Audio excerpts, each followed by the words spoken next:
আল্লাহ তাআলার হাবিব সাল্লাল্লাহু আলাইহি ওয়াসাল্লাম ওই সাহাবীকে ডাক দিয়ে বলতেছেন, সাহাবী আমার, কোরআন থেকে যেহেতু তুমি শিক্ষা গ্রহণ করতে চাইতেছো, কোরআন থেকে যেহেতু তুমি জানতে চাইতেছো, এই কোরআন কারিমের মধ্যে আল্লাহ তাআলা আলিফ লাম বিশিষ্ট যতগুলো সূরা দিয়েছেন, আলিফ লাম বিশিষ্ট সূরার মধ্য থেকে একটা নয়, দুইটা নয়, তিনটা সূরা তুমি তোমার জিন্দেগির মধ্যে সর্বসময় তেলাওয়াত করবা। এটা যদি তেলাওয়াত করতে পারো তাহলে তোমার জন্য আখিরাতের পথটা অত্যন্ত সহজ হয়ে যাবে। ওই সাহাবী আল্লাহর নবী সাল্লাল্লাহু আলাইহি ওয়াসাল্লামকে ডাক দিয়ে বলতেছেন, নবী গো, আপনার উপরে আল্লাহ তাআলা আমার পিতাকে কুরবান করুক, আমার মাকে কুরবান করুক। আমি সাহাবী যৌবনকাল আমার নাই, বৃদ্ধ হয়ে গিয়েছি। বৃদ্ধ হওয়ার কারণে আমার জবান যে আল্লাহ তাআলা তার পক্ষ থেকে আল্লাহ তাআলা দিয়েছেন, এই জবানটা বৃদ্ধ হওয়ার কারণে বড় মোটা হয়ে গিয়েছে। এই মোটা হওয়ার কারণে আমি সাহাবীর স্মরণ শক্তিও কমে গিয়েছে। এই জন্য এর চাইতে ছোট্ট যে সূরাটা হবে ওই সূরাটা আপনি আপনার কোরআন থেকে একটু শিক্ষা দিয়ে দেন। আল্লাহ তাআলার হাবিব সাল্লাল্লাহু আলাইহি ওয়াসাল্লাম কোনো মনক্ষুণ্ণ হন নাই। আল্লাহ তাআলার হাবিব সাল্লাল্লাহু আলাইহি ওয়াসাল্লাম ওই সাহাবীকে ডাক দিয়ে বলতেছেন, আলিফ লাম বিশিষ্ট সূরাগুলো যেহেতু তেলাওয়াত করতে পারবা না, হামিম আর সেজদা বিশিষ্ট যতগুলো সূরা রয়েছে এইগুলো সূরার মধ্য থেকে তুমি তিনটা সূরা তোমার জিন্দেগির প্রত্যেকটা দিনের আমলের মধ্যে গ্রহণযোগ্য করে নাও, আমলের মধ্যে নিষ্ঠি করে নাও, জিন্দেগির মধ্যে জুড়িয়ে নাও, তাহলে তোমার জন্য আখিরাতটা অত্যন্ত সহজ হবে। আল্লাহ তাআলার হাবিব সাল্লাল্লাহু আলাইহি ওয়াসাল্লামের ওই সাহাবী পূর্বের মতো আদব রক্ষা করি আল্লাহ তাআলার হাবিব সাল্লাল্লাহু আলাইহি ওয়াসাল্লামকে ওই সাহাবী ডাক দিয়ে বলতেছেন, আল্লাহ তাআলার হাবিব, আমি বৃদ্ধ হয়ে গিয়েছি, আমার জবানটুকু মোটা হয়ে গিয়েছে, স্মরণ শক্তি কমে গিয়েছে।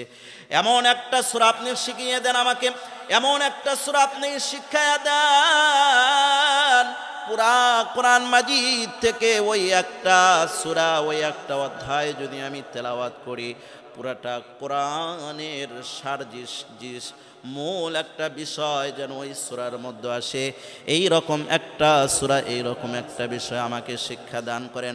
আল্লাহ তাআলার হাবিব সাল্লাল্লাহু আলাইহি ওয়াসাল্লাম সাহাবীর বারে বারে কথাতে কোনো বিরক্ত হন নাই, কোনো বিরক্ত হন নাই। সম্মানিত উপস্থিতি, এখান থেকে আমাদের আলোচনার বিষয়, এখান থেকে আমাদের জানার বিষয়, আপনি যদি বড় মর্যাদা সম্পন্ন হন, ওই মর্যাদার চেয়ারে বসার পরে আপনার নিকটে একজন ভিক্ষুক আসবে, আপনার নিকটে একজন চাষা আসবে, আপনার নিকটে একটা গরিব অসহায় ব্যক্তি আসবে। গরিব অসহায় ব্যক্তিকে দেখে আপনি চেহারার মধ্যে ভাঁজ ফেলাইতে পারবেন না, বিরক্তির ভাব নিয়ে আসতে পারবেন না। যত বড় স্থানে আল্লাহ তাআলা আপনাকে নিয়ে গিয়েছেন, ওই বড় স্থান থেকে তত বড় আপনাকে নমনীয় হবে।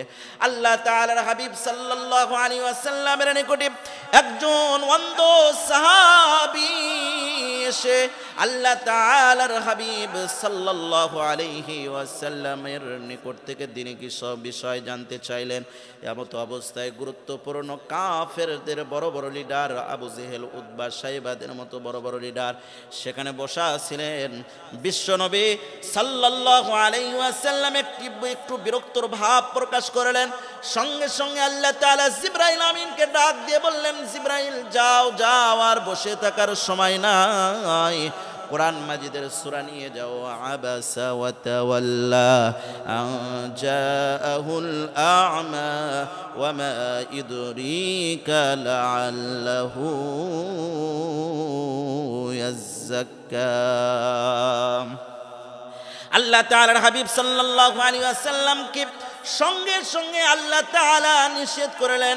এই জন্য আপনি যত বড় ক্ষমতার অধিকারী হন না কেন, যত বড় চেয়ারের অধিকারী হন না কেন, ওই চেয়ারের অধিকারী হওয়ার কারণে আপনার নিকটে গরিব আসবে, অসহায় আসবে, ভিক্ষুক আসবে, চাষারা আসবে।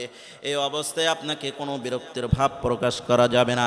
আল্লাহ তাআলার হাবিব সাল্লাল্লাহু আলাইহি ওয়াসাল্লাম বিরক্তির ভাব প্রকাশ না করে ওই সাহাবীকে শিক্ষা দান করলেন।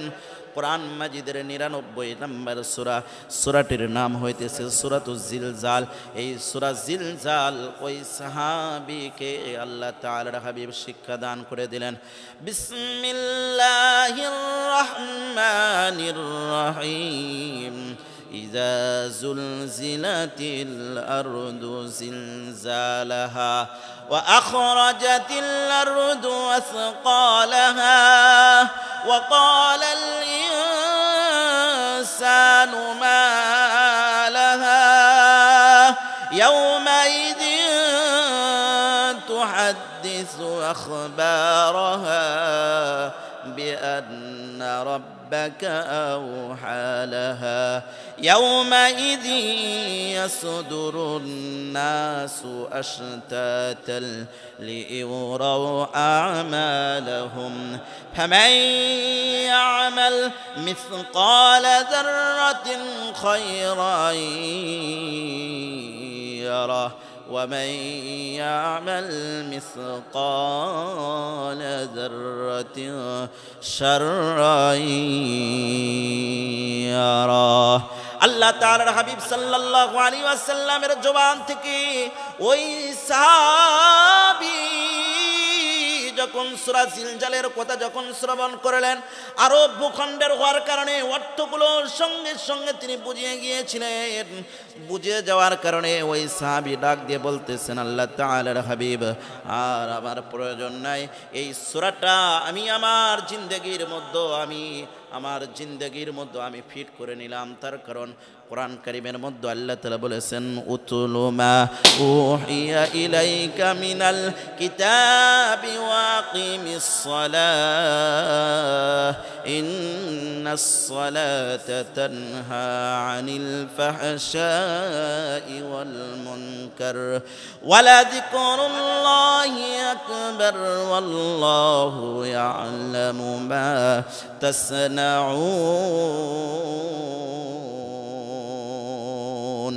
আল্লাহ তাআলার হাবিব সাল্লাল্লাহু আলাইহি ওয়াসাল্লামের ওই সাহাবী চলে গেলেন। এরপরে বিশ্বনবী সাল্লাল্লাহু আলাইহি ওয়াসাল্লাম তার হুজরা মোবারক থেকে বের হইতেছিলেন। হুজরা মোবারক থেকে বের হয়ে হাঁটি হাঁটি পা পা করে আল্লাহ তাআলার হাবিব সাল্লাল্লাহু আলাইহি ওয়াসাল্লাম মসজিদে নববীর দিকে যাইতেছিলেন। সাহাবীরা পঙ্গপালের মতো আল্লাহ তাআলার হাবিবের জবান থেকে কোরআন থেকে শোনার জন্য বিশ্বনবী সাল্লাল্লাহু আলাইহি ওয়াসাল্লামের জবান থেকে হাদিসগুলো শোনার জন্য সাহাবায়ে কেরামরা বসেছিলেন। বিশ্বনবী সাল্লাল্লাহু আলাইহি ওয়াসাল্লাম মসজিদে নববীর দিকে হাঁটি হাঁটি পা পা করে অগ্রসর হইতেছেন। অগ্রসর হওয়া অবস্থায় পাহাড়ের পাদদেশ দিয়ে যাইতেছেন।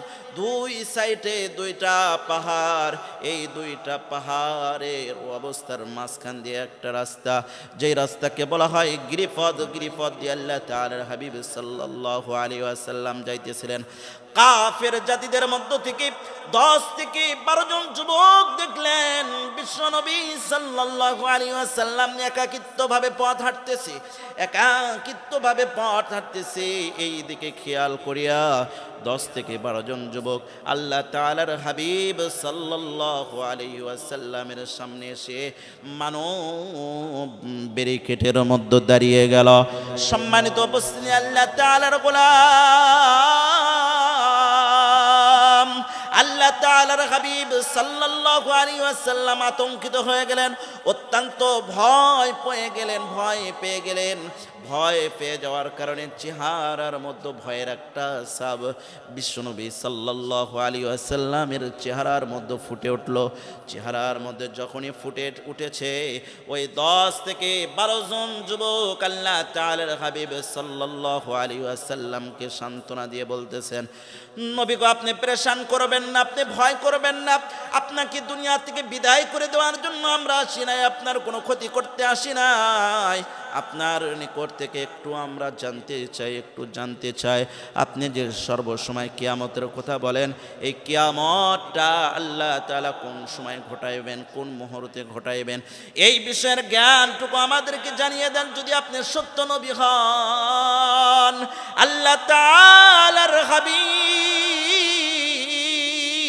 সাল্লাল্লাহু আলাইহি ওয়াসাল্লাম ওই 10 থেকে 12 জন যুবকের পক্ষ থেকে যখন প্রশ্ন করা হইল, বিশ্বনবী সাল্লাল্লাহু আলাইহি ওয়াসাল্লাম দুনিয়ার কোনো বন্ধুর কথা স্মরণ করে নাই, কোনো সাহাবীর কথা স্মরণ করে নাই, আবু বকরের কথা স্মরণ করে নাই, ওসমানের কথা স্মরণ করে নাই, আলীর কথা স্মরণ করে নাই, হযরত উসমান গনির কথা স্মরণ করে নাই, কেবলমাত্র শুধুমাত্র সঙ্গে সঙ্গে আল্লাহ তাআলার কথা স্মরণ করেছেন। জোরে বলুন আল্লাহু আকবার। এখান থেকে আমাদের শিক্ষণীয় বিষয়, সম্মানিত উপস্থিতি, এখান থেকে আমাদের শিক্ষণীয় বিষয়, দুনিয়াতে যখন আপনি চলবেন, পথ চলেন অথবা দুনিয়ার পথের মধ্যে ঘোরাফেরা করেন, যেই স্থানে আপনি যান না কেন, ওই স্থানের যাওয়া অবস্থায় যদি আপনি বিপদে পড়ে যান, বিপদে পড়ে যাওয়ার সঙ্গে সঙ্গে আল্লাহ তাআলাকে স্মরণ করবেন। অবশ্যই আল্লাহ তাআলা আপনাকে ওই মুসিবত থেকে রক্ষা করবে। অবশ্যই আল্লাহ তাআলা তার কুদরতিভাবে অবশ্যই রক্ষা করবেন। বিশ্বনবী সাল্লাল্লাহু আলাইহি ওয়াসাল্লামের সাহাবীদের আমল ছিল, সাহাবীদের মধ্য থেকে একজন সাহাবী যদি কোনো বিপদে পড়ে যাইতেন, বিপদে পড়ে যাওয়ার সঙ্গে সঙ্গে যায় নামাজ আল্লাহ তাআলার পবিত্র জমিনের মধ্যে বিছায়া সালাতুল হাজত 2 রাকাত নামাজ পড়িয়া আল্লাহ তাআলাকে বলতেন, আল্লাহ আমি বিপদে পড়েছি, তুমি রক্ষা করার মালিক, তুমি আমাকে রক্ষা করো। তোমার নাম গফুর, তোমার নাম সফুর, তোমার নাম রহমান, তোমার নাম রহিম, তোমার নাম রাজ্জাক, তোমার নাম খালেক, তোমার নাম আজিজ, তুমি আমাকে এই বালা মুসিবত থেকে উদ্ধার করো। সঙ্গে সঙ্গে আল্লাহ তাআলার পক্ষ থেকে তারা সাহায্য পাইয়া আল্লাহ তাআলার তারা শুকরিয়া আদায় করেছে। এমন বর্ণিত রয়েছে, সাহাবীদের একটা জুতার ফিতা যদি ছিঁড়ে যাইত, জুতার ফিরে ছিঁড়ে যাওয়ার সঙ্গে সঙ্গে আল্লাহ তাআলার কুদরতিভাবে সেজদা দিতেছেন, সেজদা দিয়ে আল্লাহ তাআলার নিকটে দোয়া করেছেন, তারপরে আল্লাহ তাআলার নিকট থেকে ফয়সালা করেছেন, এরপরে তারা কাজে বাহির হয়েছেন, আল্লাহ তাআলার পক্ষ থেকে সঙ্গে সঙ্গে সহযোগিতা পেয়েছেন। বিশ্বনবী সাল্লাল্লাহু আলাইহি ওয়াসাল্লাম ওই যুবক কাফেররা যখন আল্লাহ তাআলার হাবিবের পথের মধ্যে, মানব ব্যারিকেডের মধ্যে যখন দাঁড়িয়ে গেল, বিশ্বনবী সাল্লাল্লাহু আলাইহি ওয়াসাল্লাম আল্লাহ তাআলাকে স্মরণ করলেন। আল্লাহ তাআলা ও সঙ্গে সঙ্গে জিবরাইল আমিনকে ডাক দিয়ে বললেন, জিবরাইল যাও যাও যাও, ওই যে নবী আমাকে স্মরণ করেছি, নবীর কষ্ট আমি সহ্য করতে পারি নাই। তায়েফের ময়দানে নবী পাথরের আঘাত সহ্য করেছিল, আমি আল্লাহ তাআলার অনেক কষ্ট হয়েছে, নবী দোয়া করে নাই, এই জন্য তায়েফবাসীদেরকে আমি বাঁচিয়ে দিয়েছি।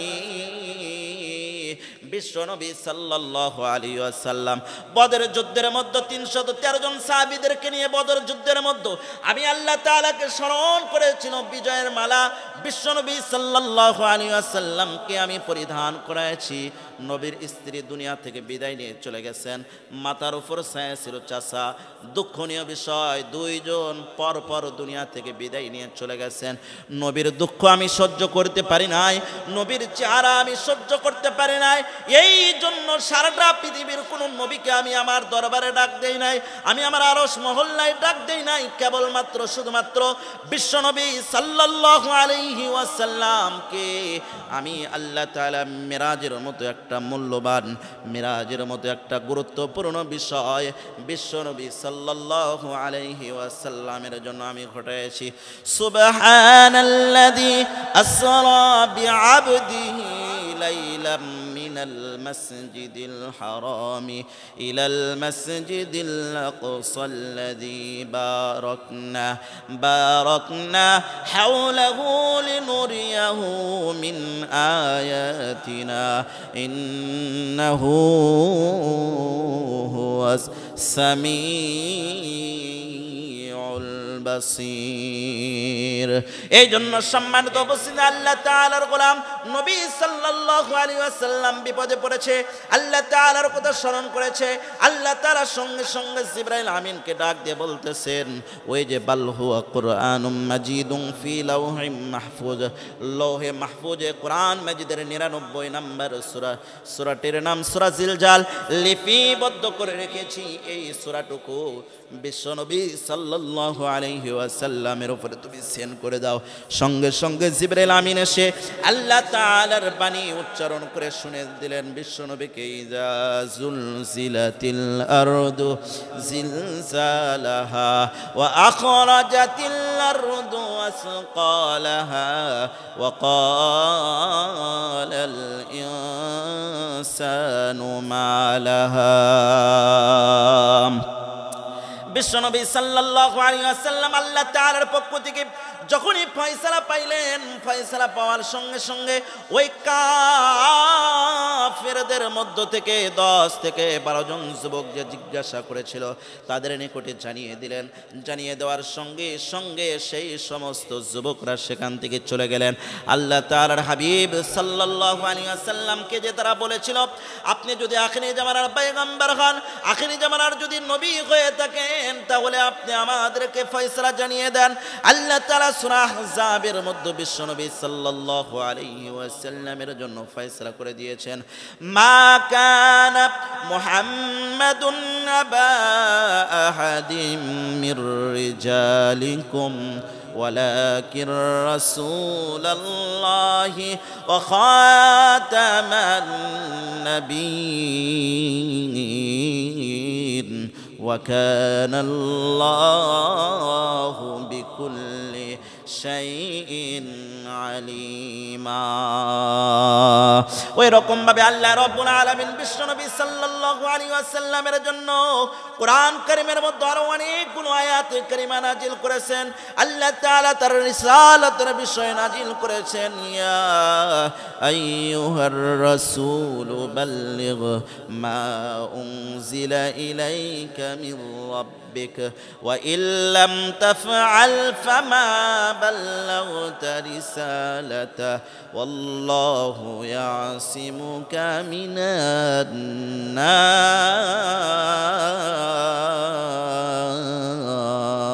নাস।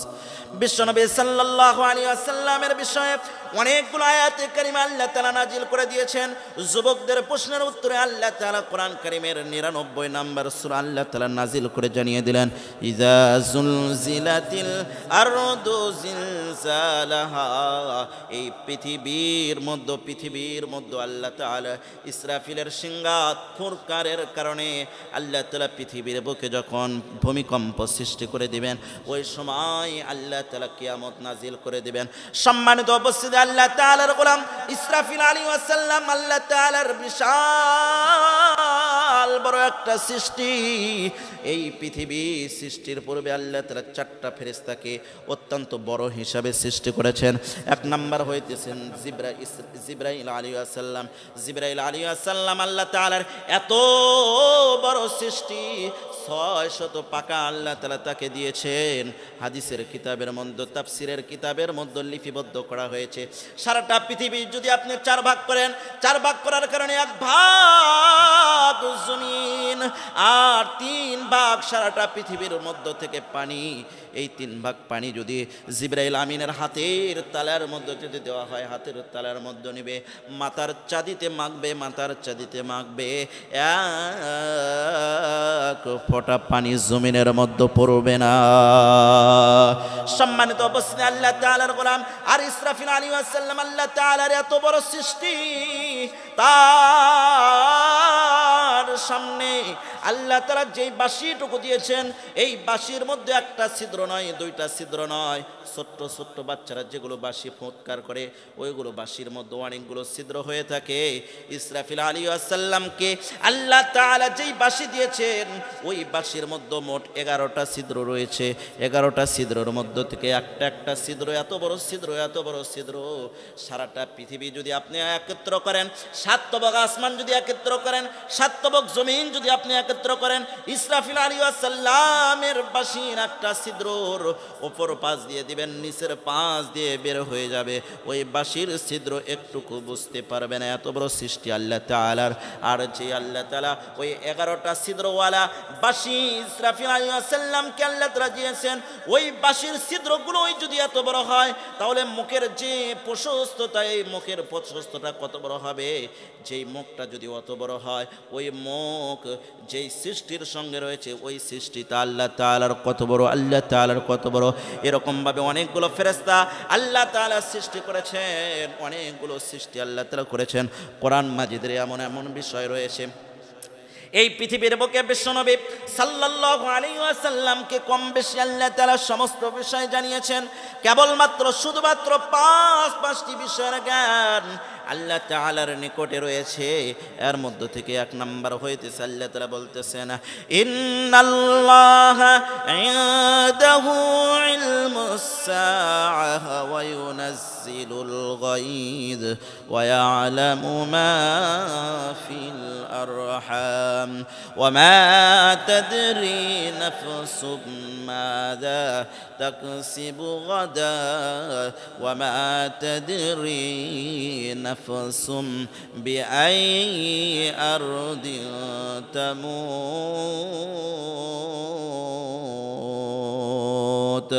5-20টি বিষয়ের জ্ঞান এমন রয়েছে, যেই বিষয়ের জ্ঞান আল্লাহ তাআলা বিশ্বনবী সাল্লাল্লাহু আলাইহি ওয়াসাল্লামকে আল্লাহ তাআলা দেন নাই। এক নাম্বার যে বিষয় আল্লাহ তাআলা কোন সময়, কোন মুহূর্তে, কোন সেকেন্ডের মধ্যে আল্লাহ তাআলা কিয়ামত ঘটাবেন, এই বিষয়ের জ্ঞান আল্লাহ তাআলা কাহাকেও দেন নাই। এরপরে ওয়ায়ুনাজ্জিলুল গায়দ, আল্লাহ তাআলা পৃথিবীর বুকে কোন সময়, কোন স্থানে, কোন মুহূর্তে কতটুকু বৃষ্টি আল্লাহ তাআলা দিবেন, এই বৃষ্টির জ্ঞানটুকু শুধুমাত্র কেবলমাত্র আল্লাহ তাআলার নিকটে রয়েছে। এরপরে তৃতীয় নাম্বার বিষয় যেটা আল্লাহ তাআলা ওয়া ইয়ালামু মা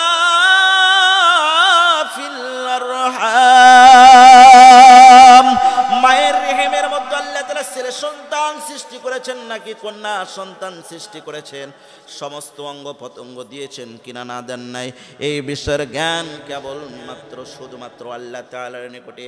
বর্তমান বৈজ্ঞানিক এই জমিনের মধ্যে, কম্পিউটারের যুগের মধ্যে যদিও মায়ের গর্ভের মধ্যে আল্লাহ তাআলা কি সন্তান সৃষ্টি করেছেন, এই বিষয়ের জ্ঞানটা যদিও জানা যায়, কিন্তু আসল বিষয়ের জ্ঞান কেবলমাত্র শুধুমাত্র আল্লাহ তাআলার নিকটে রয়েছে। চলেন আমরা একটু সায়েন্সের দিকে যাই।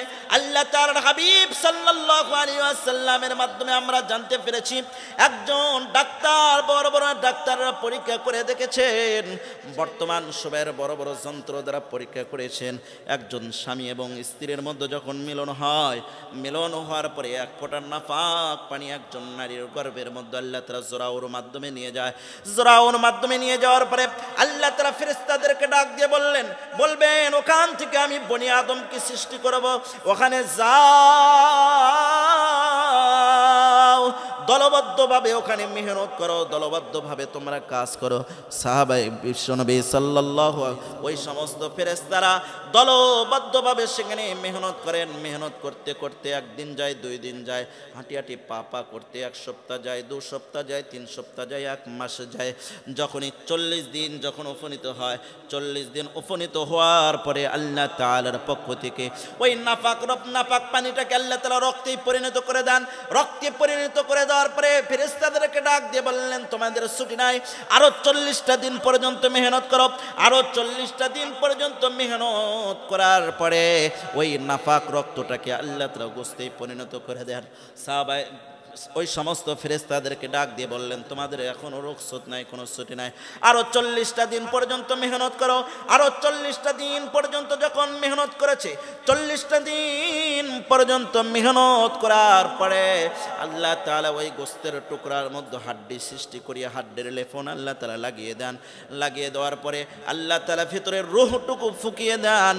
রূহ ফুকিয়ে দেওয়ার পরে এবার ফেরেশতাদেরকে ডাক দিয়ে বলেন বনি আদমদের মধ্য থেকে থেকে এটাকে নারী জাতি হিসাবে সৃষ্টি করো। এই বিষয়ের প্রতি তুমি মেহনত করেছো, এখান থেকে তুমি পুরুষ সৃষ্টি করো।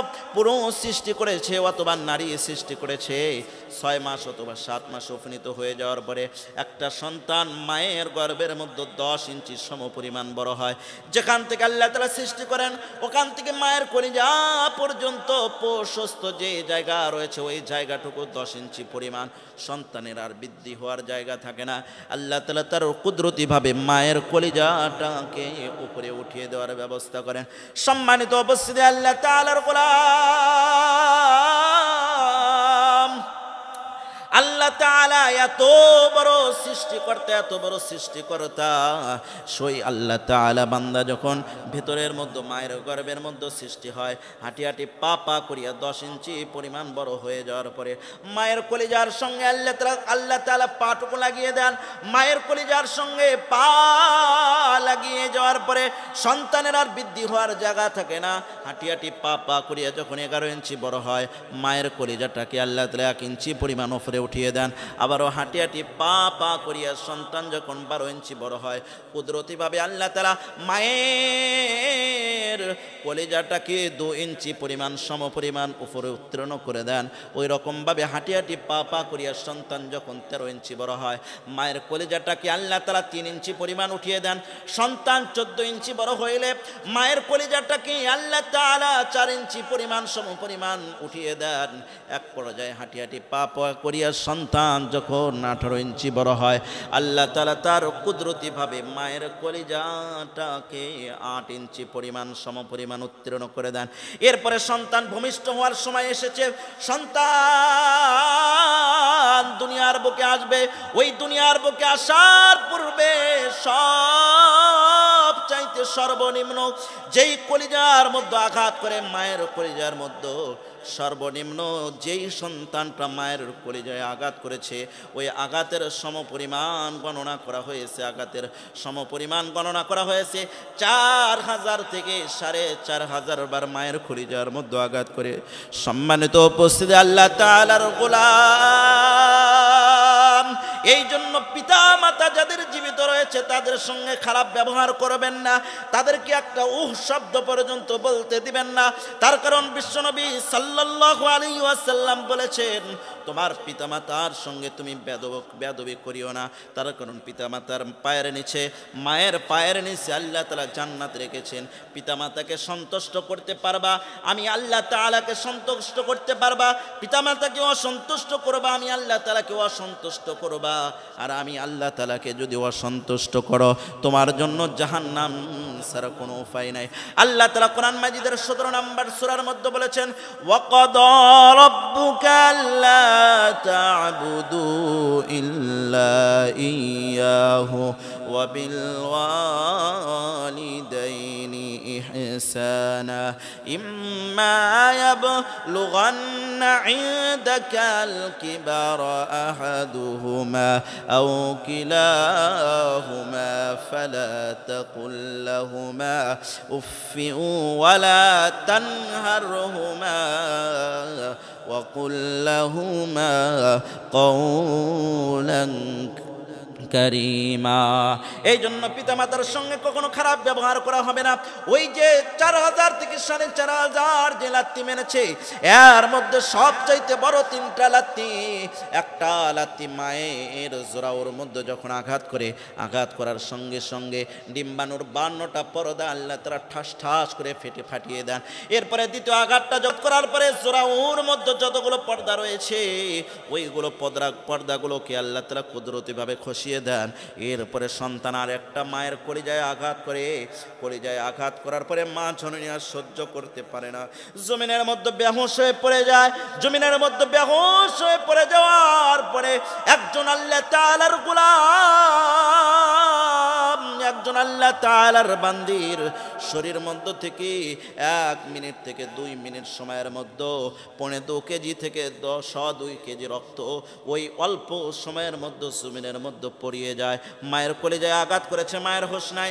সন্তান দুনিয়ার বুকে আসলো। দুনিয়ার বুকে আসার পরে সন্তান যখন উম্মা বলে ডাক দেয়। উম্মা বলে ডাক দেওয়ার সঙ্গে সঙ্গে মা জননী স্বাভাবিক হয়ে আসে। স্বাভাবিক হয়ে এসে সন্তানটাকে যখন কোলে নেয়, মায়ের স্তনের মধ্যে যখনই লাগায়, ওই মা জননীর সমস্ত ক্লান্তি দূর হয়ে যায়। মা জননীর সমস্ত ক্লান্তি দূর হয়ে যায়। এই জন্য এত বড় মূল্যবান সম্পদ আল্লাহ তাআলা যাদের এখন পর্যন্ত রেখেছেন, কখনো বেয়াদবি করবেন না, কখনো খারাপ আচরণ করবেন না। আর যাদের পিতামাতা দুনিয়া থেকে বিদায় নিয়ে চলে গেছেন, তাদের জন্য সবরিসানি করিয়া কোরআন থেকে তেলাওয়াত করে করে গরিব দুঃখী অসহায় ব্যক্তিদেরকে সহযোগিতা করিয়া করিয়া মসজিদের ইমাম সাহেবকে 50 টাকা, 100 টাকা, 500 টাকা, 1000 টাকা হাদিয়া দিবেন। হাদিয়া দেওয়ার পরে তাদের নিকট থেকে দোয়া নেবেন, হুজুর গো আপনি একটু আমাদের জন্য দোয়া করবেন, আমার পিতামাতার জন্য দোয়া করবেন। এই পৃথিবীর বুকে চলা অবস্থায় আমাকে লেখাপড়া করার জন্য, আমাকে সুন্দর একটা অবস্থানে নিয়ে আসার জন্য পিতামাতা খাই নাই, কোনো কিছু পড়ে নাই। এই জন্য পিতামাতার জন্য একটু আল্লাহ তাআলার নিকটে দোয়া করবেন। আল্লাহ তাআলা যেন তাদেরকে জান্নাতবাসী বানিয়ে দেন।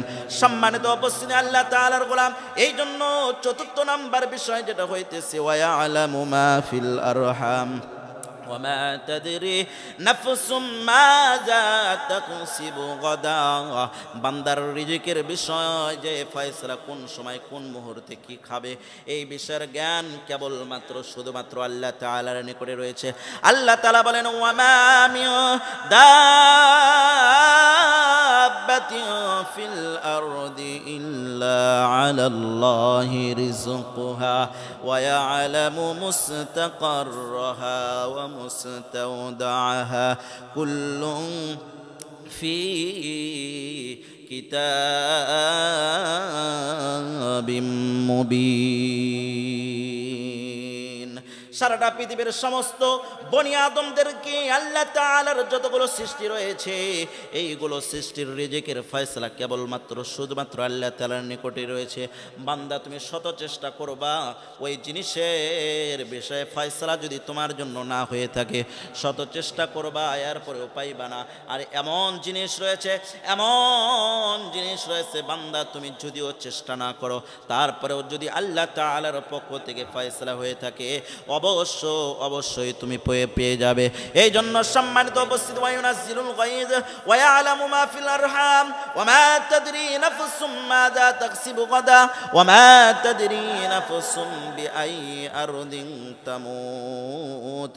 বান্দা কোন সময় কোন মুহূর্তে কোন স্থানে মৃত্যুবরণ করবে, এই বিষয়ের জ্ঞান কেবলমাত্র শুধুমাত্র আল্লাহ তাআলার নিকটে রয়েছে।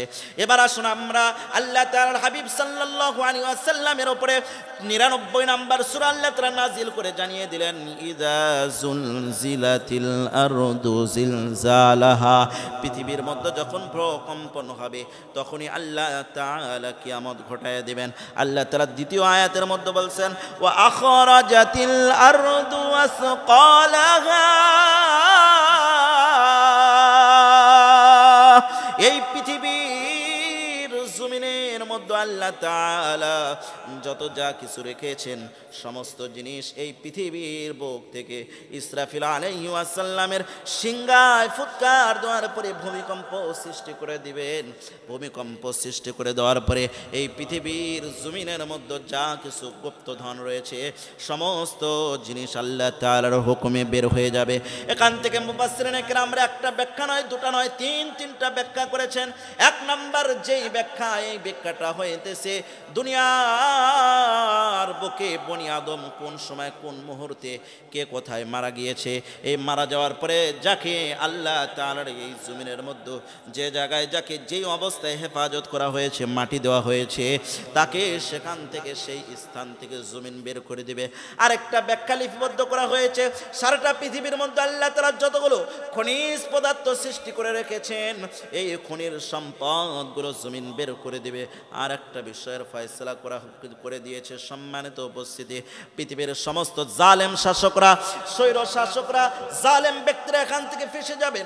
যেই সমস্ত ব্যক্তিরা জুলুম করে একজন ব্যক্তিকে দুনিয়া থেকে বিদায় করে দিয়েছেন, যেই ব্যক্তি এই পৃথিবীর বুকে থাকা অবস্থায় আল্লাহ তাআলার দাসত্ব পালন করে নাই, জমিন ওই সময় সাক্ষী হয়ে এই বান্দার জন্য সমস্ত কিছু বর্ণনা করে দিবে। আল্লাহ তাআলা কোরআন কারীমের মধ্যে সূরা তারিকের 4 নম্বর আয়াতের মধ্যে বলেছেন, ইয়া কুল্লু নাফসিন লাম্মা আলাইহা হাফিজ। পৃথিবীর জমিনের মধ্যে আল্লাহ তাআলা সমস্ত কিছু হেফাজত করে রেখেছেন। বান্দা কোন সময় কোন জায়গায় মৃত্যুবরণ করবে এই বিষয়ের ফয়সালা আল্লাহ তাআলা এই পৃথিবীর বুকে করে রেখেছেন। দুনিয়ার বুকে চলা অবস্থায় একজন বান্দা কার প্রতি জুলুম করেছে, এই জুলুমের বিষয়গুলো আল্লাহ তাআলা জমিনের মধ্যে আল্লাহ তাআলা হেফাজত করে রেখেছেন। এই পৃথিবীর বুকে যখন ভূমিকম্প হবে আর কিয়ামত হবে, কিয়ামত হওয়ার সঙ্গে সঙ্গে এই জমিনটা, 3 নম্বর যেটা ব্যাখ্যা, ওয়া আখরাজাতিল আরদু আসকালাহা, জমিন সমস্ত কিছু বের করে দিবে। জমিন যখনই সমস্ত কিছু বের করে দিবে, সারাটা পৃথিবীর সমস্ত মানুষ, আল্লাহ তাআলা বলতেছেন ওয়াকালাল ইনসানু মা লাহা, পৃথিবীর বুকে সমস্ত মানুষ ওই সময় বলে দিবে জমিনের এই অবস্থা দেখিয়া যে জমিনের কি হলো রে আজকে, জমিন খনিজ পদার্থ সমস্ত সম্পদ বের করে দিল। এরপরে জমিনের মধ্যে আমরা যেটা নির্যাতন নিপীড়ন জুলুম করেছিলাম, গুনাহ পাপ করেছিলাম, সমস্ত বিষয় বের করে দিল। এই পৃথিবীর বুকে বান্দা যেখানে যে অবস্থায় যে স্থানে মারা গিয়েছে, যাকে যেখানে যে অবস্থায় দাফন করা হয়েছে, যেই সমস্ত ব্যক্তিকে দাফন না করিয়া জালেমদের শাসনের কারণে, জালেমদের অত্যাচার কারণে ডাস্টবিনের মধ্যে অথবা বিভিন্ন স্থানের মধ্যে যে অবস্থায় যেখানে মৃত্যুবরণ করেছিল, দুনিয়া থেকে বিদায় নিয়ে চলে যাওয়ার পরে যার লাশটুকু যেখানে ক্ষত বিক্ষত হয়ে গিয়েছিল, এই জমিন সমস্ত বের করে দিবে। পৃথিবীর বুকে সমস্ত মানুষ ডাক দিয়ে বলবে, আরেকটা ব্যাখ্যা করা হয়, সম্মানিত উপস্থিতি, আখিরাতকে যারা অস্বীকার করে সেই সমস্ত ব্যক্তিরা ডাক দিয়ে বলবে, এই পৃথিবীর কি হইল রে, পৃথিবীর কি হইল, পৃথিবীর সমস্ত কিছু বের করে দেয় কেন? আল্লাহ তাআলা সঙ্গে সঙ্গে বলে দিতেছেন, ইয়াউমা ইযা তুহাদ্দিসু আখবারাহা, আল্লাহ তাআলা জমিনকে কথা বলার শক্তি দান করবেন। শক্তি দেওয়ার কারণে এই পৃথিবীর সমস্ত জমিন কথা বলিয়া আখবারাহা, সমস্ত খবর বলে দিবে। কেমন করে জমিন কথা বলবে? আল্লাহ তাআলা 5 নম্বর আয়াতের মধ্যে বলতেছেন, বিআন্না রাব্বাকা আওহা লাহা, আল্লাহ তাআলা জমিনের প্রতি ওহী নাজিল করে দিবেন, জমিনের প্রতি ইলহাম করে দিবেন, জমিনকে কথা বলার শক্তি দান করবেন। জমিন সঙ্গে সঙ্গে কথা বলবে, সারাটা পৃথিবীর সমস্ত খবরগুলো জমিন বলে দিবে। সম্মানিত উপস্থিতি, আল্লাহ তাআলার গোলাম, এই জন্য আমাদের সাবধান হইতে হবে। দুনিয়াতে যখন চলবো, দুনিয়াতে চলা অবস্থায় আমি নির্যাতন করেছি, নিপীড়ন করেছি, একজন বান্দার হক ভক্ষণ করেছি, একজন বান্দার হক ভাবে আল্লাহ তাআলার গোলামের হকটুকু নিজে ভক্ষণ করেছি, মনে করেছি আমি বড় বুদ্ধিমান। এই বিষয়ের জ্ঞান তো কেউ রাখে না। টেবিলের নিচ দিয়ে হারাম পথে উপার্জন করেছি, মানুষের সম্পদ ভক্ষণ করেছি, পিতামাতা হইয়া সন্তানের হক নষ্ট করে দিয়েছি, ভাই হয়ে ভাইয়ের হক নষ্ট করেছি, ভাই হয়ে বোনের হক নষ্ট করেছি। সমস্ত বিষয়ের ফয়সালা আল্লাহ তাআলার নিকটে রয়েছে। কিয়ামতের ময়দানে আল্লাহ তাআলা সমস্ত কিছু প্রকাশ করে দিবেন। সম্মানিত উপস্থিতি, আল্লাহ তাআলার গোলাম, এরপরে আল্লাহ তাআলা 6 নম্বর আয়াতের মধ্যে বলতেছেন, ইয়াউমাইযি ইয়াসদুরুন নাসু আশতাতা, হাসরের ময়দানে বান্দারা দলে দলে অগ্রসর হবে, দলে দলে অগ্রসর হইয়া হাসরের ময়দানে যখন দাঁড়িয়ে যাবে, আল্লাহ তাআলা বিচার কার্য শুরু করবেন। কেন বিচার কার্য শুরু করবেন? পরের অংশের মধ্যে আল্লাহ তাআলা বলতেছেন, লিইউরাউ আমালাহুম, পৃথিবীর বুকে যারা বান্দা ছিল, সমস্ত বান্দা, নবী, দাউস কুতুব, পীর আউলিয়া, দাউস কুতুব, সাহাবে کرام থেকে শুরু করিয়া কিয়ামত অবধি পর্যন্ত আল্লাহ তাআলার যতগুলো গোলাম আসতেছেন, সমস্ত গোলামদেরকে যারা নেক আমল করেছে তাদের আমলটুকু আল্লাহ তাআলা দেখাবেন, যারা বদ আমল করেছে তাদের আমলটুকু আল্লাহ তাআলা হাসরের ময়দানে দেখাবেন।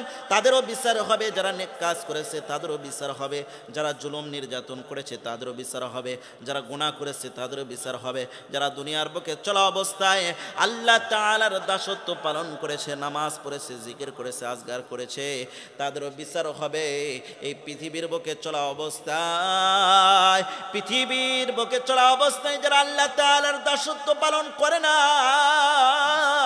আল্লাহ তাআলাকে আল্লাহ বলে স্বীকার করে নাই, তাদেরও বিচার ওই হাসরের ময়দানে হবে।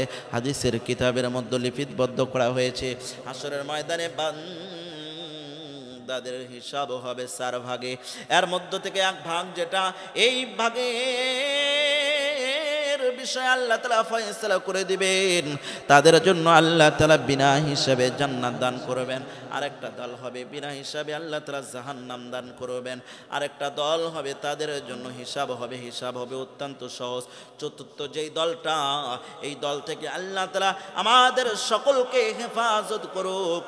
এই চতুর্থ দলের বিচারটা হবে অত্যন্ত কঠিন।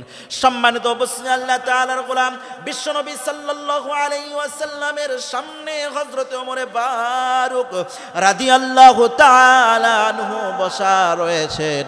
এমত অবস্থায় বিশ্বনবী সাল্লাল্লাহু আলাইহি ওয়াসাল্লামের পাক জবান দিয়ে বলতেছেন, এ আমার সমস্ত সাহাবীরা, হযরত ওমর ফারুক সহ তোমরা শোনো, এই পৃথিবীর বুকে আল্লাহ তাআলা আমাকে যতগুলো উম্মত দিয়েছেন, আল্লাহ তাআলার যতগুলো সৃষ্টি রয়েছে, সমস্ত সৃষ্টির মধ্য থেকে 1/4 ভাগ যদি করো, এর মধ্য থেকে 1 ভাগ উম্মত আল্লাহ তাআলার জান্নাত পর্যন্ত বিনা হিসাবে যাবে।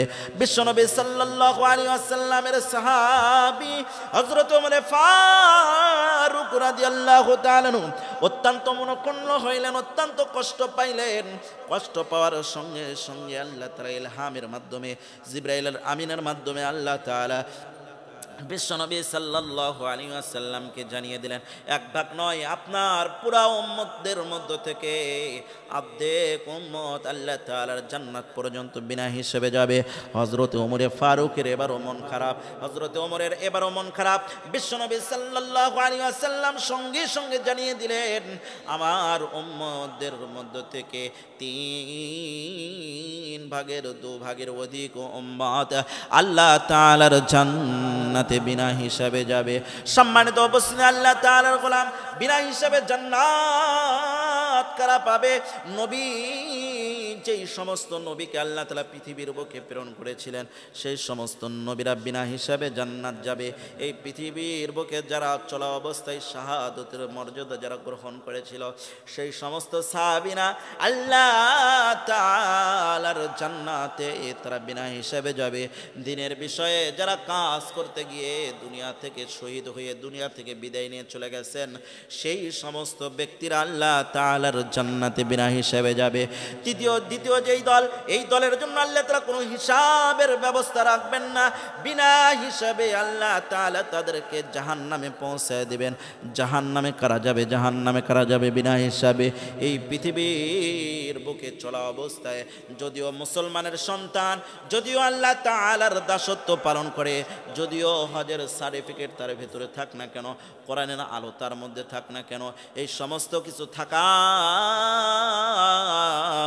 পরেও যারা কোরআনের বিপক্ষে এসে সাহায্য করেছে, যারা কোরআনের বিপক্ষে এসে সাক্ষী দিয়েছে, কোরআনের বিপক্ষে এসে ফয়সালা দিয়েছে, সেই সমস্ত ব্যক্তিদের জন্য, ওই সমস্ত ব্যক্তিরা যারা কোরআনের পক্ষে, কোরআন যেন পার্লামেন্টে যেন কায়েম হয়ে যায়, এই বিষয়টা যারা চায় না, তাদের জন্য আল্লাহ তাআলা ওই হাসরের ময়দানে তাদেরকে বিনা হিসাবে আল্লাহ তাআলা জাহান্নাম দিয়ে দিবেন।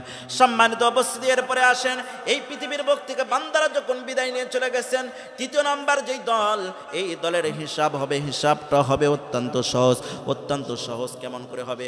এখান থেকে ভাগ করা হয়েছে, যাদের হিসাব অত্যন্ত সহজ হবে তাদেরও জন্য 3টা দল আল্লাহ তাআলা লিপিবদ্ধ করেছেন।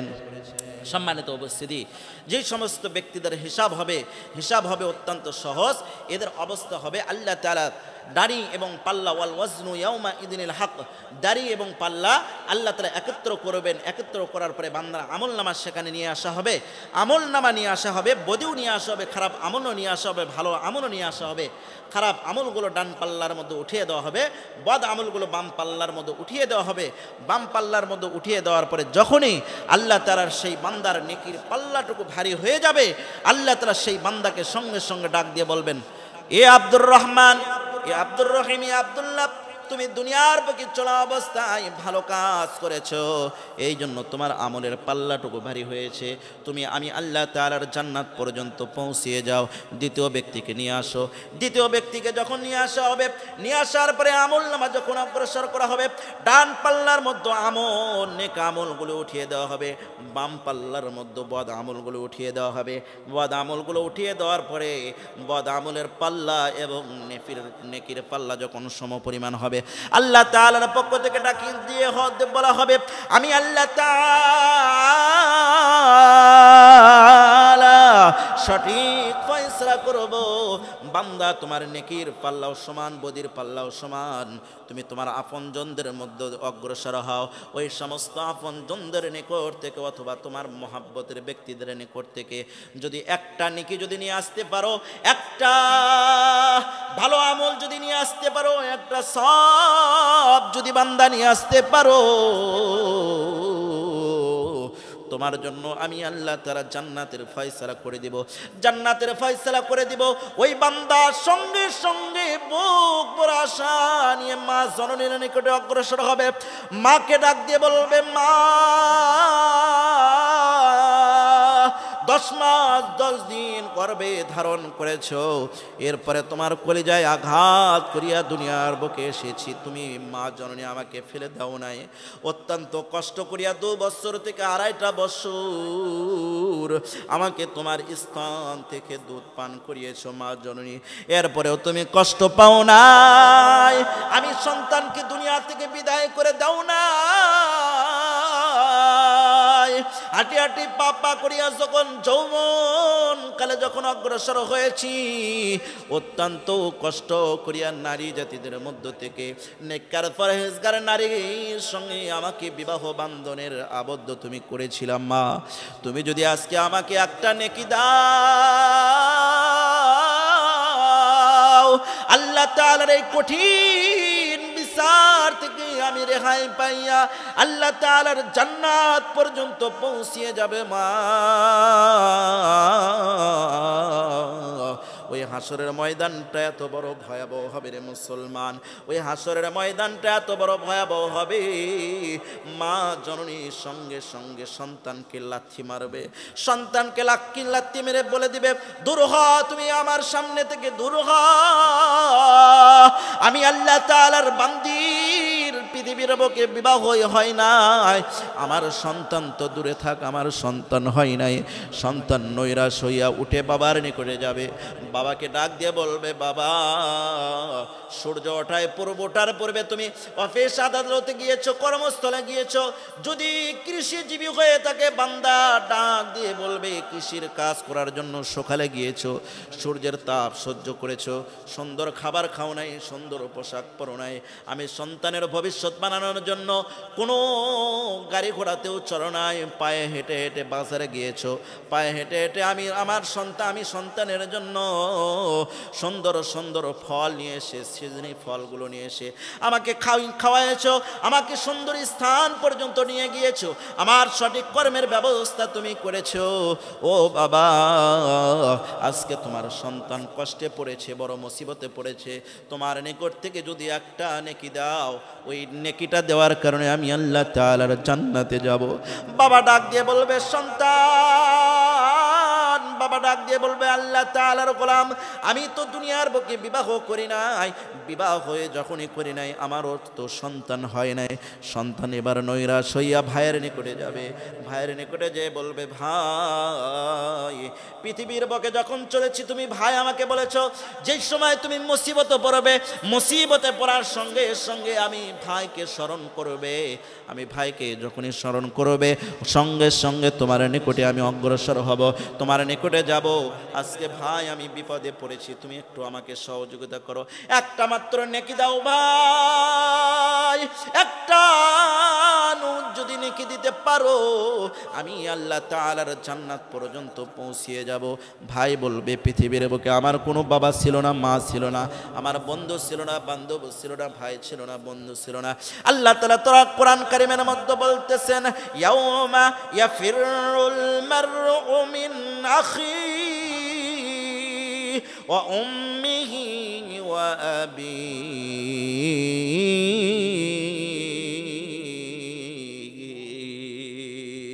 সম্মানিত অবস্থা, আল্লাহ তাআলার গোলাম মা অস্বীকার করবে, বাবা অস্বীকার করবে, ভাই অস্বীকার করবে, বোন অস্বীকার করবে, তারা পরিচয় দিবে না। বান্দা নৈরাশ হয়ে আল্লাহ তাআলার নিকটে আসবে, বান্দার চেহারা নিচের দিকে থাকবে। আল্লাহ তাআলা বান্দাকে ডাক দিয়ে বলবে আমার গোলাম তোমার মন খারাপ কেন, তুমি কি নেকি পাও নাই? আল্লাহ তাআলাকে ডাক দিয়ে বলবে আল্লাহ আপনি কোরআন কারীমের মধ্যে বলেছেন লা তাকনাতু মির রাহমাতিল্লাহ ইন্নাল্লাহা ইয়াগফিরুয যুনুবা জামিআ ইন্নাহু হুয়াল গফুরুর রহিম। আল্লাহ তাআলা আপনার নিকট থেকে যাওয়ার পরে মার নিকটে গিয়েছি, মা অস্বীকার করেছে, বাবার নিকটে গিয়েছি, বাবা অস্বীকার করেছে, ভাইয়ের নিকটে গিয়েছি, ভাই অস্বীকার করেছে, তুমি যদি রহম না করো আমি জান্নাত যাইতে পারবো না। আল্লাহ তাআলা সঙ্গে সঙ্গে ফেরেশতাদেরকে ডাক দিয়ে বলবেন ওই যে কনকনে শীতের মধ্যে বান্দা ঠান্ডা পানি দ্বারা ওযু করিয়া তাহাজ্জুদের নামাজ আদায় করেছে, আমি আল্লাহ তাআলা ওটা নষ্ট করি নাই, হেফাজত করে রেখেছি, বান্দার আমলনামার মধ্যে উঠিয়ে দাও, বান্দাকে জান্নাত পর্যন্ত পৌঁছিয়ে দাও।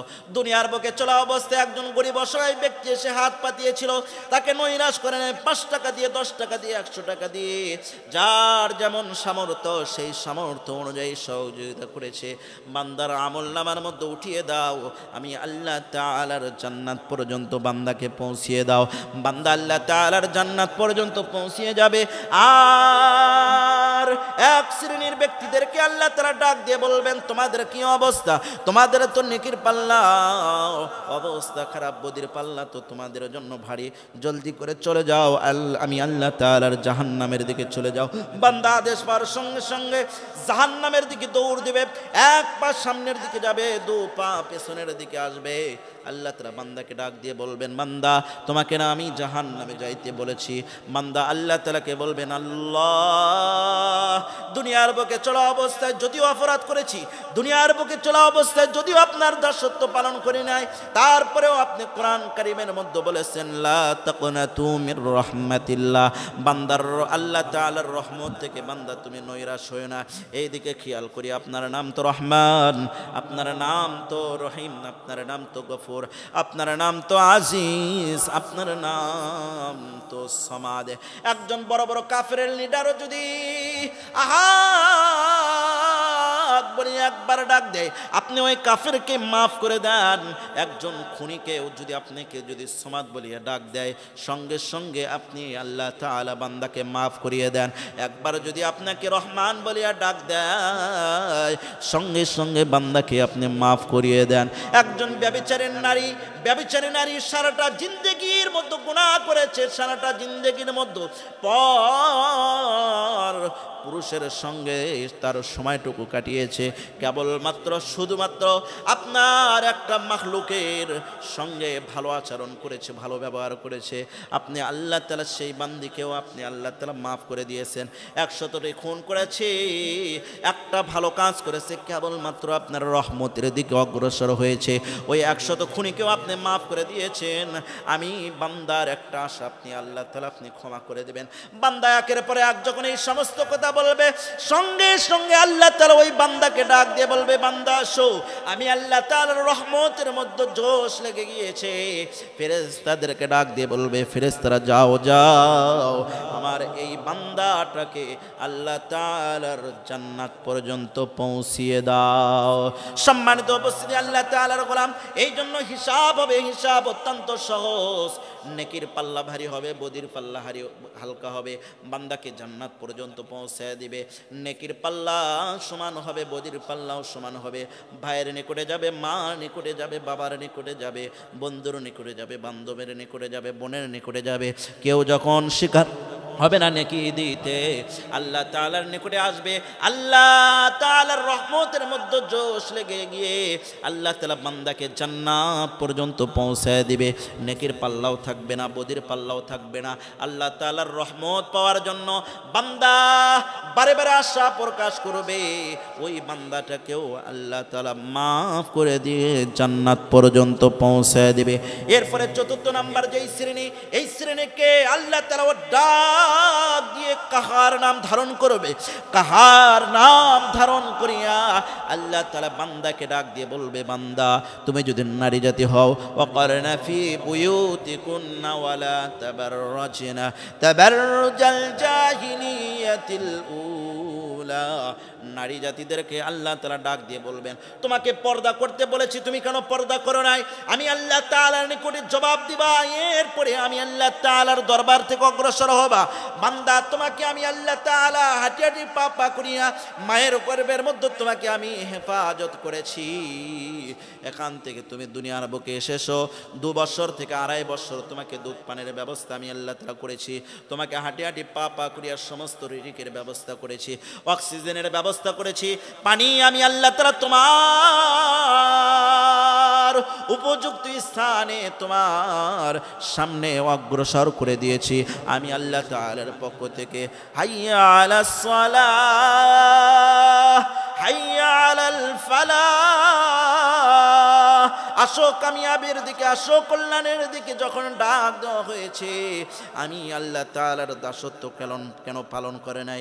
বান্দা আমি আল্লাহ তাআলার নিকটে হিসাব দাও, তারপরে আমার জান্নাত পর্যন্ত পৌঁছিয়ে যাও। বান্দাকে ডাক দিয়ে বলবে, তোমার ভাইয়ের হক তোমার নিকটে ছিল, কেন ভাইয়ের হক তুমি পরিশোধ করে নাই?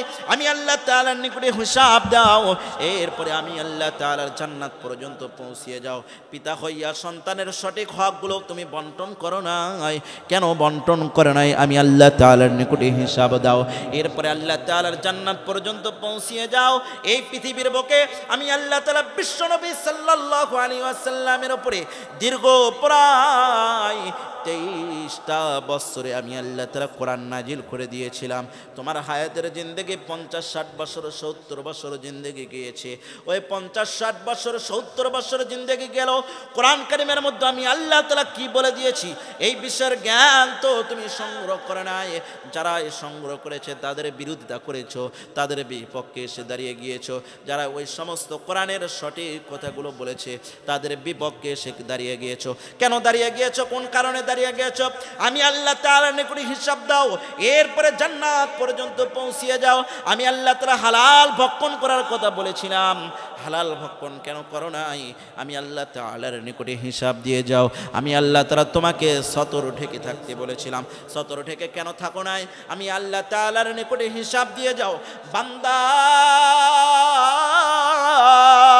সমস্ত দাসত্বের কথা আল্লাহ তাআলা বলে দিবেন, বলে বলে বান্দাকে স্মরণ করে দিয়া বান্দার নিকট থেকে যখনই হিসাব চাবেন ওই সমস্ত হিসাব দেওয়াও সম্ভব নয়, আল্লাহ তাআলার জান্নাত পর্যন্ত যাওয়াও সম্ভব নয়।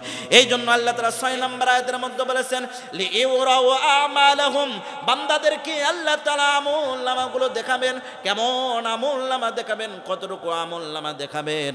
7 নম্বর আয়াতের মধ্যে আল্লাহ তাআলা বলতেছেন, فمن يعمل مثقال ذرة خيرا ইয়ারা, বিন্দু থেকে বিন্দু পরিমাণ, ছোট্ট থেকে ছোট্ট পরিমাণ যদি বান্দার একটা নেক আমল হয়ে থাকে, 1 টাকা দান করেছে, 2 টাকা দান করেছে, 1000 টাকা দান করেছে, ছোট্ট থেকে ছোট্ট নেক আমল করেছে। একজন রোজাদারকে রোজা থাকার পরে খেজুর দ্বারা ইফতার করিয়েছে, অথবা 1 পেয়ালা পানি দ্বারা বান্দাকে ইফতার করেছে, ওই 1 পেয়ালা পানি আল্লাহ তাআলা হাসরের ময়দানে অগ্রসর করে দিয়ে বান্দার আমলনামার সামনে আল্লাহ তাআলা প্রকাশ করে দিবেন। পৃথিবীকে চলা অবস্থায় হাঁটি হাঁটি পা পা করিয়া রাস্তাঘাট চলেছে, মানুষের জন্য কষ্টযুক্ত জিনিস যেই সমস্ত হয় এই সমস্ত জিনিসগুলো সরিয়ে দিয়ে বান্দা নেকি অর্জন করেছে। আর চাইতেও ছোট্ট থেকে ছোট্ট জিনিসও যদি হয়ে থাকে, ছোট্ট থেকে ছোট্ট আমলও যদি হয়ে থাকে, ওই আমল আল্লাহ তাআলা বান্দার জন্য হাসরের ময়দানে প্রকাশ করে দিবেন। এরপরে আল্লাহ তাআলা বলতেছেন, ওয়া মান ইয়ামাল মিসকালা যাররাতিন খায়রান ফামান ইয়ামাল মিসকালা যাররাতিন খায়রান ইয়ামাল মিসকালা যাররাতিন শাররান ইয়ারা। বিন্দু থেকে বিন্দু পরিমাণ যদি খারাপ আমল হয়ে থাকে, ওই খারাপ আমল আল্লাহ তাআলা বান্দার জন্য হাসরের ময়দানে আমলনামার মধ্যে লিপিবদ্ধ করিয়া বান্দাকে দিয়ে দিবেন। সম্মানিত উপস্থিতি, আল্লাহ তাআলার গোলাম পৃথিবীর বুকে যখন চলেছি, আল্লাহ তাআলা বলেছেন আল্লাহ তাআলা বলেছেন ওয়ালা তাকরাবুজ জিনা ইন্নাহু কানা ফাহিশা। পুরুষ জাতি যদি তুমি হয়ে থাকো, আল্লাহ তাআলা বলতেছেন নারীর দিকে তুমি দৃষ্টিপাত দিও না। একবার দৃষ্টিপাত তোমার গিয়েছে, দ্বিতীয়বার ইচ্ছাকৃতভাবে দিয়েছো, বান্দার আমলনামার মধ্যে গুনাহ লিপিবদ্ধ করা হয়েছে। এটাও আল্লাহ তাআলা হাসরের ময়দানে উপস্থিত করবেন। বিন্দু থেকে বিন্দু যদি খারাপ আমল হয়, ওই খারাপ আমল আল্লাহ তাআলা বান্দার জন্য হাসরের ময়দানে অগ্রসর করবেন। এই জন্য সম্মানিত উপস্থিতি, আল্লাহ তাআলার গোলাম, এখান থেকে আমরা জানতে পারলাম হাসরের ময়দানে বান্দা যখন দাঁড়িয়ে যাবে, দাঁড়িয়ে যাওয়ার পরে হিসাব হবে 4 ধরনের। 1 নাম্বার যে বিচার হবে, এই বিচারটা হবে বিনা হিসাবে আল্লাহ তাআলার জান্নাত পর্যন্ত পৌঁছিয়ে যাবে। কারা বিনা হিসাবে জান্নাত পর্যন্ত পৌঁছিয়ে যাবে? পৃথিবীর বুকে যতগুলো নবী দাউস কুতুব আল্লাহ তাআলা সৃষ্টি করেছিলেন, তারা বিনা হিসাবে জান্নাতে যাবে। শহীদরা বিনা হিসাবে জান্নাতে যাবে। আর বিনা হিসেবে আল্লাহ তাআলার জাহান্নামের মধ্যে কারা যাবে? এই পৃথিবীর বুকে কোরআনের বিপক্ষে যারা চলেছে, তাদেরকে যারা মদদ দিয়েছে, তারাই আল্লাহ তাআলার জাহান্নামে বিনা হিসেবে যাবে। এরপরে 3 নাম্বার যেই দল, এই দলের হিসাব হবে অত্যন্ত সহজ। 3 ভাবে হিসাব সহজ হবে, বিস্তারিত ব্যাখ্যা আমি পূর্বেই করেছি। 3 ভাবে হিসাব সহজ হবে। এই 3 হিসাবে হিসাব সহজ হওয়ার পরে 3টা শ্রেণী আল্লাহ তাআলার জান্নাত পর্যন্ত পৌঁছিয়ে যাবে। 4র্থ যেই দলটা হবে, এই দলের হিসাব হবে অত্যন্ত কঠিন, অত্যন্ত কঠিন, অত্যন্ত কঠিন। আল্লাহ তাআলার নিকটে আমরা সকলে দোয়া করি, আল্লাহ আপনি আমাদেরকে 1 নাম্বার দলের মধ্যে আপনি আমাদের নামটুকু লিপিবদ্ধ করিয়ে দেন। 1 নাম্বার দলের মধ্যে যদিও নাম লিপিবদ্ধ না হয়, আল্লাহ তাআলা আপনার নিকটে আমরা আশাবাদী, আপনি আমাদেরকে 3য় নাম্বার দলের মধ্যে বান্দার যে হিসাব হবে অত্যন্ত সহজ। এই দলের মধ্যে আপনি একটু আমাদেরকে অগ্রসর করিয়ে দিয়ে আপনার জান্নাত পর্যন্ত পৌঁছিয়ে দেন। জোরে বলুন আল্লাহু আকবার। সম্মানিত উপস্থিতি, এখান থেকে আমরা শিক্ষা গ্রহণ করতে পারলাম আল্লাহ তাআলার হাবিব সাল্লাল্লাহু আলাইহি ওয়াসাল্লামের মাধ্যমে যে আল্লাহ তাআলা বলেছেন ইযা যুলজিলাতিল আরদু জিলজালাহা। এই পৃথিবীর মধ্যে কখন ভূকম্পন হবে? ইসরাফিল আলাইহিস সালাম যখন সিংহায় ফুৎকার দিবেন, সিংহায় ফুৎকার দেওয়ার পরে আল্লাহ তাআলা পৃথিবীর মধ্যে ভূকম্পন সৃষ্টি করে দিবেন। ভূমিকম্প যখনই সৃষ্টি হয়ে যাবে, সঙ্গে সঙ্গে আল্লাহ তাআলা ওয়া আখরাজাতিল আরদু আসকালাহা, এই পৃথিবীর বুকে যেখানে যেই অবস্থায় বান্দা যেখানে মৃত্যুবরণ করেছে, অথবা যেখানে আল্লাহ তাআলা যেই বান্দা যে অবস্থায় যে আমলটুকু করেছে, অথবা পৃথিবীর বুকে চলা অবস্থায় বান্দার জন্য আল্লাহ তাআলা যেখানে যে খনিজ পদার্থ সৃষ্টি করে রেখেছিলেন, এই খনিজ পদার্থ আল্লাহ তাআলার বান্দার সামনে উপস্থিত হয়ে যাবে। এরপরে সমস্ত মানুষ অথবা যারা আখিরাতকে অস্বীকার করেছে, তারা বলবে ওয়াকালাল ইনসানু মালাহা, জমিনের কি হলো রে, জমিন এরকম করে কেন? আল্লাহ তাআলা জমিনকে কথা বলার শক্তি দান করবেন। কেন, কেমন করে শক্তি দান করবেন? বিআন্না রাব্বাকা ওয়াহালাহা, জমিনের প্রতি আল্লাহ তাআলা ওহী নাযিল করে দিবেন। জমিন সমস্ত কথা বলবে, বান্দা হাসরের ময়দানে ইয়াউমা ইযি ইয়াসদুরুন নাসু আশতাতা, দলে দলে হাসরের ময়দানের দিকে অগ্রসর হবে। আল্লাহ তাআলা বান্দাকে লিইউরা আমালাহুম, আমলনামাগুলো দেখাবে। কেমন আমলনামা দেখাবে? ফামান ইয়ামাল মিসকালা যাররাতিন খায়রান ইয়ারা, ভালো আমলটা যদি বিন্দুর থেকে বিন্দু পরিমাণও যদি ছোট হয়, এরপরেও বান্দার আমলনামার মধ্যে আল্লাহ তাআলা লিপিবদ্ধ করিয়া দিয়া নেক আমলগুলো দেখাবেন। ওয়ামান ইয়ামাল মিসকালা যাররাতিন শাররান ইয়ারা, বান্দা যদি খারাপ আমলগুলো বিন্দুর থেকে বিন্দু পরিমাণ সমপরিমাণে যদি খারাপ আমল করে থাকে, ওই আমলটুকু আল্লাহ তাআলা হাসরের ময়দানে দেখাবেন। এই জন্য তাই আসুন, আপনাদের আমাদের সকলের জন্য নসিহত হইতেছে, এই পৃথিবীর বুকে যখন চলবো অবশ্যই সাবধান হয়ে চলবো। কার হায়াতের জিন্দেগি কতটুকু আল্লাহ তাআলা দিয়েছেন এটা আমাদের কারও জানা নাই। কুল্লু নাফসিন যায়িকাতুল মাউত, বান্দাকে মৃত্যুর স্বাদ অবশ্যই গ্রহণ করতে হবে। মৃত্যুর স্বাদ যখনই গ্রহণ করব, ওই হাসরের ময়দানে আমাদেরকে দণ্ডায়মান হতে হবে। হাসরের ময়দানে যখনই দণ্ডায়মান হব, হয় আমার জন্য জান্নাত অথবা আমার জন্য জাহান্নাম। তাই আমরা সকলেই আসেন, আমরা সকলেই আসি আল্লাহ তাআলার জান্নাত পাওয়ার জন্য। এই পৃথিবীর বুকে যতগুলো আমল করার প্রয়োজন, যতগুলো ভালো কাজ করার প্রয়োজন, ওই সমস্ত কাজের দিকে আমরা অগ্রসর হই এবং সমস্ত খারাপ কাজ থেকে আমরা ফিরে থাকি, সমস্ত খারাপ কাজ থেকে আমরা বিরত থাকি। আল্লাহ তাআলা আমাদের সকলকে তৌফিক দান করেন।